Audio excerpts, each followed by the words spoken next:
एक चीज समझ लीजिए, ड्राइवर कितना ही अच्छा हो, अगर गाड़ी घटिया है तो यात्रा सुरक्षित हो सकती है क्या? जोर से बोलिए जरा। ड्राइवर अच्छा हो लेकिन गाड़ी घटिया हो, यात्रा सुरक्षित हो सकती है? मिस्त्री अच्छा हो लेकिन बिल्डिंग मटेरियल खराब हो, घर सुरक्षित हो सकता है? डॉक्टर अच्छा हो लेकिन दवा घटिया हो, शरीर स्वस्थ हो सकता है क्या? ऐसे ही शासक कितना ही अच्छा हो, कितना ही मेहनती हो, कितना ही ईमानदार हो, कितना ही राष्ट्रभक्त हो, लेकिन अगर कानून घटिया है, न्यायिक व्यवस्था जो है कमजोर पड़ गई है, तो याद रखिए न माओवाद कम होगा, न नक्सलवाद कम होगा, न अलगाववाद कम होगा, न धर्मांतरण कम होगा, न जिहाद कम होगा, न मजहबी उन्माद कम होगा, न कट्टरवाद कम होगा, न घूसखोरी कम होगी, न जमाखोरी कम होगी, न मिलावटखोरी कम होगी, न कालाबाजारी कम होगी, न नशा तस्करी कम होगी, न मानव तस्करी कम होगी, कुछ भी कम नहीं होगा।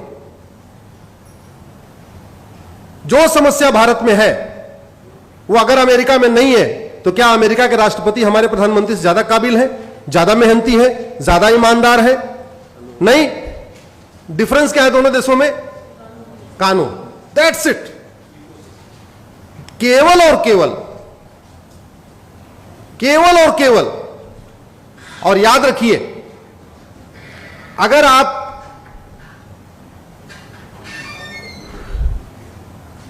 इसको सुधारेंगे नहीं तो कुछ भी ठीक नहीं हो, कुछ भी ठीक नहीं हो सकता। आखिर क्या कारण है भारत में रोहिंग्या बांग्लादेशी घुसपैठी आते हैं? एक मेरी पीआईएल चल रही है, माननीय विकास सिंह जिसमें अपियर भी करते हैं। 2017 में मैंने पीआईएल फाइल किया था कि भारत में 5 करोड़ रोहिंग्या बांग्लादेशी आ चुके हैं। ये रोहिंग्या बांग्लादेशी अमेरिका क्यों नहीं जाते, सिंगापुर क्यों नहीं जाते, चाइना क्यों नहीं जाते, फ्रांस क्यों नहीं जाते, भारत क्यों आते? क्योंकि हमारा कानून घटिया है। हमारे यहां 1946 का फॉरेनर एक्ट चल रहा है, वो फॉरेनर एक्ट एकदम टीथलेस है, उसमें कोई दांत नहीं है। उन सबको पता है बाहर वालों को कि यहां घुस जाओ, एक बार घुस गए कोई दिक्कत नहीं। और जो सबसे बड़ी समस्या है, एक कड़वी सच्चाई आप इसको समझिए, घुसपैठिए घूस दे के आते हैं, घूस दे के आधार बनवाते हैं, घूस दे के राशन कार्ड बनवाते हैं, घूस दे के बर्थ सर्टिफिकेट बनवाते हैं, घूस दे के ड्राइविंग लाइसेंस बनवाते हैं, और घूस दे के वोटर आईडी बनवाते हैं। अब सवाल यह है कि भारत में लोग 2-2, 3-3 हजार रुपए दे के 5-5, 6 मतलब 10-12 हजार रुपए में 5-6 डॉक्यूमेंट तैयार करा लेते हैं। ऐसा अमेरिका सिंगापुर में क्यों नहीं करा लेते? क्योंकि हमारे यहां आप फर्जी डॉक्यूमेंट बना दीजिए आधार, अब वो आधार आपने फर्जी बनाया है यह सिद्ध करने के लिए कम से कम डिस्ट्रिक्ट कोर्ट से लेकर सुप्रीम कोर्ट तक आपको लड़ना पड़ेगा। हमारे यहां लोग फर्जी पासपोर्ट बना के क्यों कैसे दे देते हैं? फर्जी ड्राइविंग लाइसेंस, घर बैठे बैठे ड्राइविंग लाइसेंस मिलता है कि नहीं मिलता? घर बैठे बैठे और वोटर आईडी आती है, घर बैठ के आपके आधार आता है, घर बैठ के आपका राशन, सारे डॉक्यूमेंट कैसे आ जाते हैं? इसलिए मैं फिर से कह रहा हूं कि अगर आप वास्तव में इस देश को सुधारना चाहते हैं, हम चाहते हैं इस देश में रूल ऑफ लॉ हो, इस देश में कानून का शासन हो, तो सबसे पहले हमें कानून बदलना पड़ेगा, और जिसकी कोई लागत नहीं है, जिसकी कोई लागत नहीं है। कानून बदलने की कोई लागत नहीं है। हम हजारों करोड़ रुपए खर्च करके हाईवे बना लेते हैं, हजारों करोड़ रुपए खर्च करके एयरपोर्ट बना लेते हैं, हजारों करोड़ खर्च करके हम रेलवे लाइन की बिछा लेते हैं, लेकिन हम कानून नहीं बनाते जो फ्री बन सकता है। 1 लाख करोड़ रुपए खर्च करके आप हाईवे बनाएंगे, ज्यादा से ज्यादा उस पर 1 करोड़ लोगों को बेनिफिट होगा। 1 लाख करोड़ रुपए खर्च करके आप मुंबई दिल्ली का एक्सप्रेसवे बनाएंगे, उस पर 1 करोड़ लोगों को फायदा होगा, उतने लोग चलेंगे। लेकिन आप फ्री में अच्छा कानून बना दीजिए, 140 करोड़ लोगों को फायदा होगा। भारत में जुडिशियल रिफॉर्म खर्च करने पे ज्यादा से ज्यादा 10,000 करोड़ का खर्चा आएगा, मैक्सिमम 10,000 करोड़।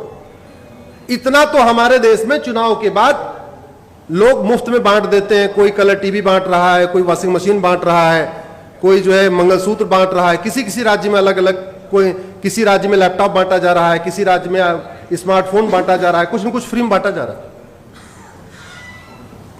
ये कितने दुख की बात है। हम आजादी की 75वीं वर्षगांठ मना रहे हैं।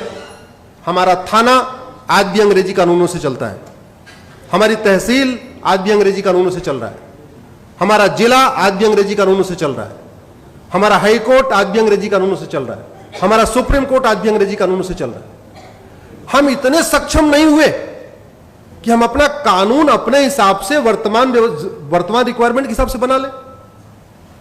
मंगल पे जाने की तैयारी, चंद्रमा पे पहुंच गए, मंगल पे तैयारी चल रही है, बड़े बड़े रॉकेट लॉन्च कर दिए, लेकिन मैकाले का बनाया हुआ 1860 का इंडियन पिनल कोड हम नहीं बदल पाए।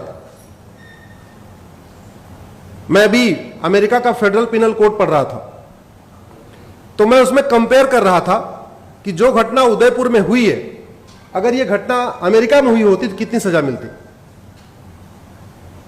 हमारे इंडियन पिनल कोड में एक धारा है 302 मर्डर, पति पत्नी को मारे तब भी 302, भाई भाई को मार दे तब भी 302, सड़क पर रोड रेज हो जाए तब भी 302, आतंकवादी मार दे तब भी 302, एक बिस्वा जमीन की लड़ाई हो जाए, मर्डर हो जाए तब भी 302, 10 बीघे जमीन की लड़ाई मर्डर हो जाए तब भी 302।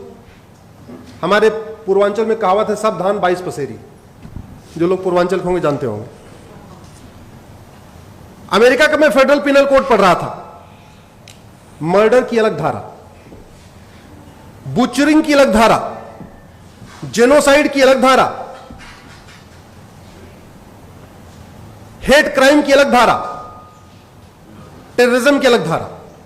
तो जब मैंने कैलकुलेट किया तो पता चला कि कन्हैया को जिसने मारा उदयपुर में, अगर उसने अमेरिका में मर्डर किया होता उसको 550 साल सजा होती। अमेरिका में कितनी होती? 550 साल। भारत में कितनी होगी? आजीवन कारावास, फांसी नहीं होगी। फांसी हुई क्या पिछले 20 साल में? बताइए। याकूब मेनन के अलावा और अफजल गुरु के अलावा किसी को फांसी हुई? जबकि हर हफ्ते एक दो लोगों को मार दिया जाता है। नहीं हुई फांसी। तो इसलिए मेरा यह कहना है कि सबसे पहले जो सरकार कर सकती है देश हित में, बिना किसी बजट के, कम से कम पैसे में, बिना लोगों पे एक्स्ट्रा टैक्स थोपे हुए, वो जुडिशियल रिफॉर्म कर सकती है, जो ये विषय है। और जहां तक बात करप्शन की है, केंद्र और राज्य का टोटल बजट 70 लाख करोड़ रुपए है। कितना है भैया? इस 70 लाख करोड़ का 20% घूसखोरी, कमीशनखोरी, दलाली, कटमनी, तोलाबाजी में चला जाता है। 70 लाख करोड़ का बजट का 20% का मतलब हुआ 14 लाख करोड़। यह 14 लाख करोड़ बचाया जा सकता है। यह 14 लाख करोड़ बचाया जा सकता है अगर उस पर गंभीरता के साथ चर्चा हो। कैसे बच सकता है? सरकार 80 करोड़ लोगों को मुफ्त में राशन दे रही है। इसका मतलब 80 करोड़ लोग पर डे 150 रुपए से कम खर्च करते हैं। सरकारी आंकड़े बताते हैं कि 110 करोड़ लोग पर डे 100 रुपए से कम खर्च करते हैं। तो भारत के 110 करोड़ लोग पर डे 100 रुपए से कम खर्च करते हैं, यानी 80% लगभग। जो 20% लोग 100 रुपए से ज्यादा खर्च करते हैं, उनके पास एटीएम है, पेटीएम है, भीम है, यूपीआई है, डेबिट कार्ड है, क्रेडिट कार्ड है। तो फिर ये 500 और 2000 की नोट किस लिए? जो 20% लोग 100 रुपए ज्यादा खर्च करते हैं, उनके पास सब है।